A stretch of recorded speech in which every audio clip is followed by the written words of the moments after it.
I have never been someone who believes in the supernatural. I am a doctor, and in our profession, we are accustomed to seeing all sorts of things. But what happened that night in the hospital, I still struggle to find an explanation. It was a stormy night. I was working in a small, rather old hospital located in a town where silence was the main character. Once night fell, most of the time, the night emergencies were routine. Minor falls, fevers, or some minor injuries. But that night, things changed forever. The wind was pounding against the windows, and the sound of the rain was almost deafening. I remember looking at the clock just before everything started, 1:55 a.m. The corridors were almost empty. Some patients were sleeping, others were under observation. The staff on duty tried to stay calm while the storm outside created an oppressive atmosphere. Suddenly, at 1:55 a.m., everything went dark. A complete blackout. The hospital was plunged into a darkness that, for some reason, didn't feel normal. It wasn't the typical blackout where you know that in a few seconds the generator will take control. No, this was different. There was such a profound silence that even the storm seemed to disappear for a moment. What worried me most was the cold I felt. It wasn't the typical night chill. It was something more. An icy current ran through the corridors, and the feeling of being watched became overwhelming. I tried to rationalize, perhaps the temperature change was caused by the blackout. But then something changed in the atmosphere. Something I can't describe accurately, but it made my heart race. The generators took longer than usual to reactivate, and by the time the light came back, something in the hospital felt different. It seemed like the darkness had brought with it a presence, something that couldn't be seen, but that we all felt. That night was just the beginning of what became a series of strange events, always at the same time. In the following days, the blackouts began to be a regular occurrence, always at the same time, and always with that unsettling feeling that something else was present. At first, I thought it was just technical problems, but what puzzled me most were the patients' reactions. Some began to report strange sensations, sounds of footsteps in empty corridors, doors closing without reason, and most disturbingly, voices. Voices they claimed to hear during the blackouts. Patients who were normally rational, some even without any psychiatric history, looked at me with eyes full of fear, describing things that until then I had refused to believe. The hospital staff also started talking, although always in whispers, as if they feared that mentioning it openly would make those phenomena worse. Everyone avoided the question that hung in the air. What exactly was happening at 1:55 a.m.? It was then that I decided to investigate. I couldn't keep working in the midst of these strange blackouts without trying to understand what was going on. I reviewed reports, records, anything that could give me a clue, and I found it. The night the blackouts began, at exactly 1:55 a.m., a patient died. He was an elderly homeless man who had been admitted hours earlier with serious injuries. According to the report, he had been attacked, but the police had been unable to find the culprit, and the case was closed as an unsolved crime. What disturbed me wasn't just the coincidence of the time of his death with the blackouts, but a detail that no one seemed to have noticed. The old man had uttered a few words just before he died. A nurse who attended to him told me that in his last breath, the man said, "I'm not finished here. He's following me." Those words marked me. What did they mean? Who was the nurse referring to? He assured me that at the time, he didn't give it much importance. But now, after everything that had been happening, the phrase took on a new meaning.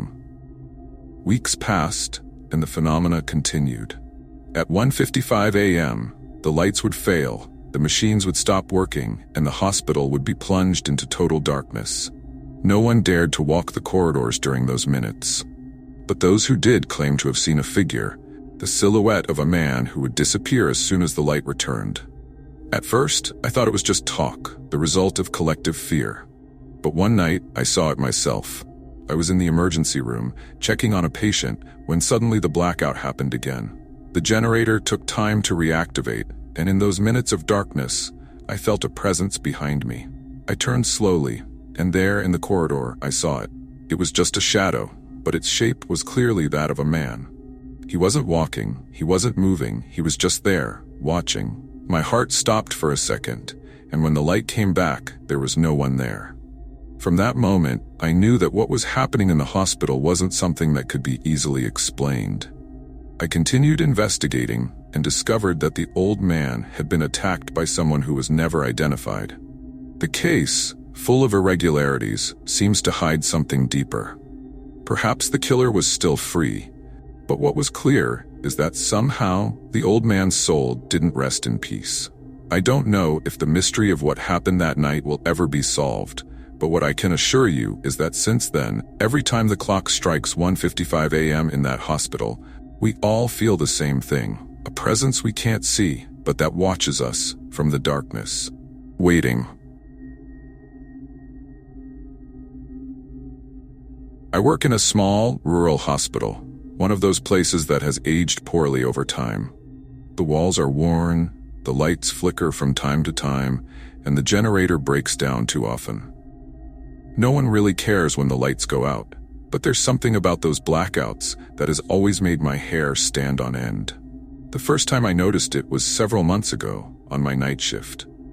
The lights started to flicker like usual, but this time it felt different. At 1:30 a.m., the hospital was plunged into darkness. Although the generator should have turned on the lights in seconds, it took longer than usual to start. During those seconds of darkness, a strange feeling of tension took hold of me, as if something or someone was waiting in the shadows.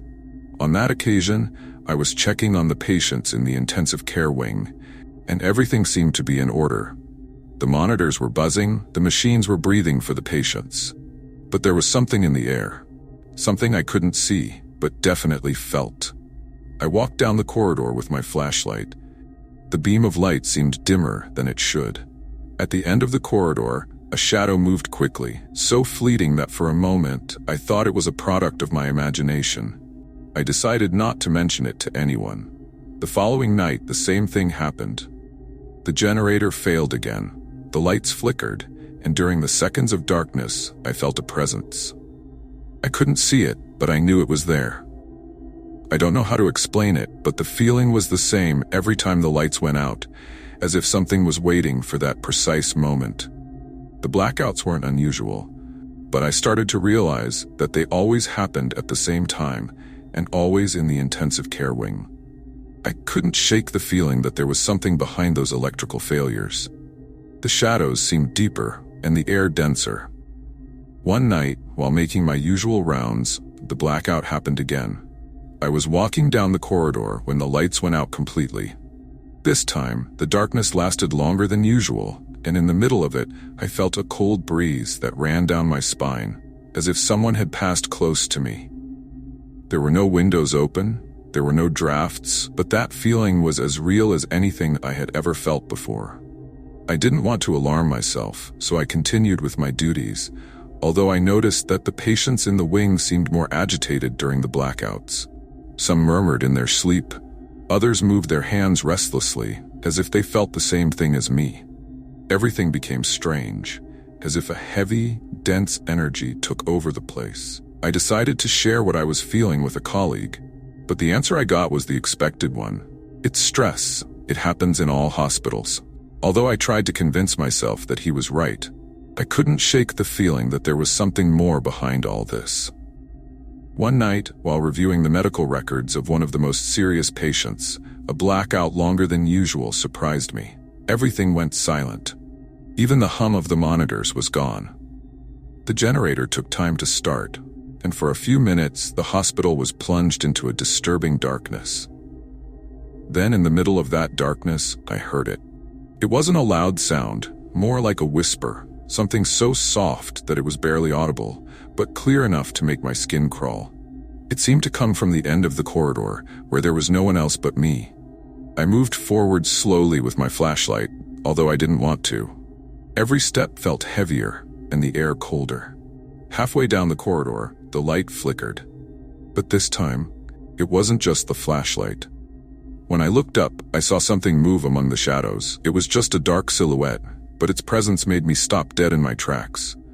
I couldn't tell if it was a person or just a play of light, but I knew I wasn't alone. Finally, the lights came back on, and the figure disappeared.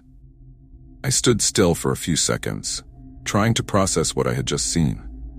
There was no logical explanation for it, but I had no way of explaining it without appearing paranoid. The blackouts continued to occur over the following days, and every time they did, that same feeling would take hold of me again. Some colleagues also began to notice strange things, but no one wanted to talk about it openly. It seemed like we all knew something wasn't right, but we preferred not to name it. Over time, I began to notice a pattern. Every time there was a blackout, one of the most serious patients would worsen. It wasn't immediate, but always after those nights when the lights failed, their vital signs would inexplicably drop. I tried to ignore it, convince myself that everything had a medical reason, but deep down I knew it wasn't so. One night, after another particularly long blackout, one of the patients passed away. He was in critical condition, but his death was sudden. The official cause was cardiac arrest. But deep down, I couldn't stop thinking about what I had been feeling in those weeks, as if something or someone in the hospital was causing those blackouts. Something we couldn't see. I don't know what happens in this hospital when the lights go out, but what I've experienced has left me with more questions than answers. My name is Julian. I've been working as a nurse in the intensive care unit of a hospital in a small town for over 10 years. Over the years, I've seen it all. Death, though never easy, becomes a kind of constant companion when you work in a place like this. At first, like everyone else, I struggled with that helplessness, seeing someone leave without being able to do anything more than accompany them in their final moments. But over time, you learn to deal with it, or at least that's what I thought. A few months ago, something started to change. I don't know how to explain it properly without sounding crazy, but it all started with an elderly man, Don Manuel, who had been in a critical condition for days. His family no longer expected a miracle, and the doctors knew it too. I was on my night shift when suddenly the monitors started to show a slight uptick in his vital signs, a spike in oxygenation and heart rate. Nothing drastic, but enough to catch my attention. I approached quickly, thinking that maybe he was getting better, but at that very moment, Don Manuel stopped breathing. I thought the equipment had failed, that something was wrong with the monitors. I spoke to the doctors, but they told me that these fluctuations sometimes happen, that there was nothing to worry about. I believed them, at least for that night. A few days later, something similar happened. Another elderly patient, a woman named Doña Rosa, was in her final moments. This time, the spike in vital signs was even briefer, but enough for me to notice, and the same thing happened. Just a few seconds later, she passed away. That's when I started to worry. Maybe it was a coincidence, but my mind couldn't help but ponder, because just before dying, it was as if, in those last moments, the body was trying to desperately cling to something, to life. Perhaps at first, I didn't give it too much importance, but as the weeks went by, this pattern began to repeat itself. Always at night, always when I was on duty, always a slight spike, a last gasp, and then death. My colleagues didn't notice it, or at least they didn't mention it. It was as if I was the only one who could see those small fluctuations, those almost imperceptible signals. I didn't know if I was losing my mind or if something else was really happening. I started to obsess a little, I admit it. I reviewed the patient's medical records, trying to find some connection between them, but nothing. Some were elderly, others had had serious accidents, and others simply succumbed to illnesses that had no cure. There was no clear pattern beyond that last gasp. I remember one night in particular. I was taking care of a young man, barely in his 30s. He had been in a car accident, and his chances of survival were minimal. He was alone in his room. His parents lived far away and hadn't been able to arrive yet. While monitoring his vital signs, I saw the now familiar spike on the monitors. It was just a flicker, but it was there.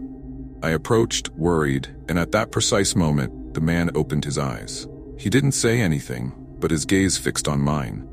It was as if he wanted to tell me something, as if he was asking for my help, but before I could react, his gaze dimmed, and the monitor showed a flat line.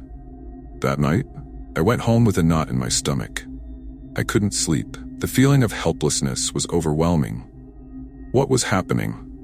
Why was I the only one who seemed to notice? Over time, I began to have nightmares. In them, I saw the patients who had passed away during my shifts. They were sitting in their beds, their eyes fixed on me, as if they were waiting for me, as if they wanted me to understand something I couldn't grasp. I would wake up in the middle of the night, sweating, with the feeling that someone was watching me from the darkness. I decided I couldn't go on like this. There was something about those last moments that was affecting me more than I could bear. So I started talking to the patients before they passed away, even if they were unconscious. I told them I was there for them, that they weren't alone. I don't know if that changed anything, but it made me feel better, as if I was somehow fulfilling my duty until the end. One of the last times it happened was with a woman named Clara.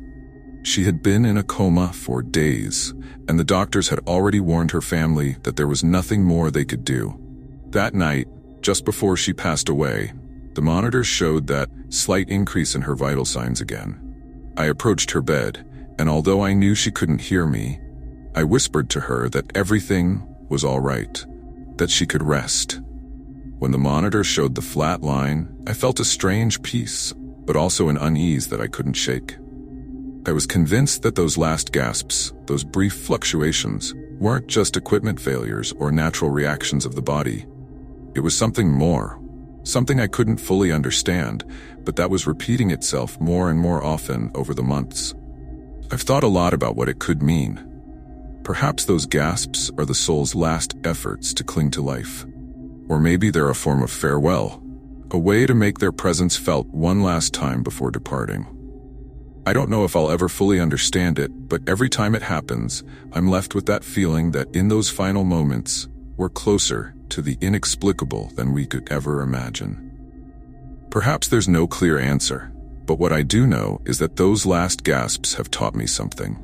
Sometimes death is not just an end, but a kind of silent communication that goes beyond what we can see or understand.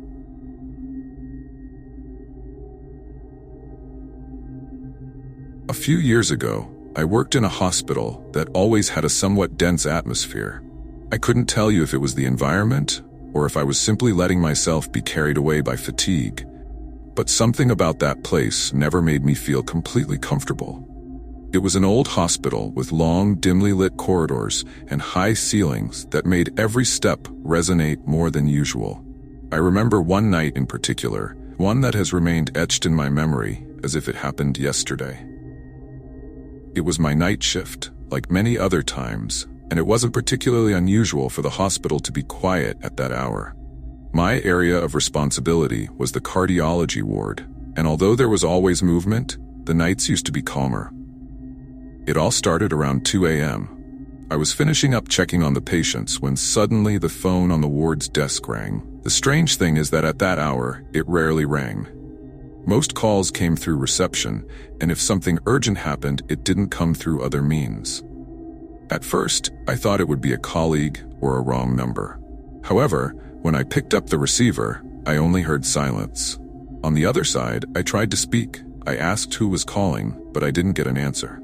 I could only hear a kind of interference, like static, and then a faint murmur, as if someone was speaking from very far away. I didn't worry too much and hung up. It was possible that it had been a technical problem. The thing is that just a few minutes later, the phone rang again. This time, the feeling was different.